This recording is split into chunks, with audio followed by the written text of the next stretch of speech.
దీపదానం వల్ల కోటి యజ్ఞాలు చేసిన ఫలితం కూడా కలుగుతుందని ధర్మశాస్త్ర గ్రంథాల్లో చెప్పారు.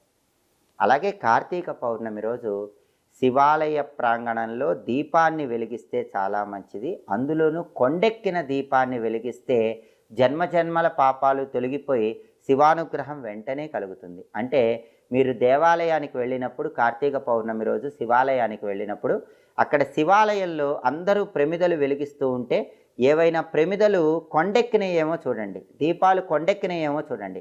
ఆ కొండెక్కిన దీపాన్ని మీ చేత్తో వెలిగించండి. మామూలుగా దీపం వెలిగించడం కంటే కార్తీక పౌర్ణమి రోజు కొండెక్కిన దీపాన్ని వెలిగించడం ద్వారా అద్భుత ఫలితాలు కలుగుతాయని ధర్మశాస్త్ర గ్రంథాల్లో చెప్పారు.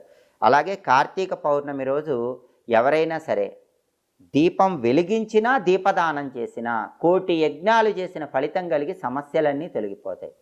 ఆ రోజు చాలామంది స్వయం పాకం బ్రాహ్మణుడికి దానం ఇస్తారు.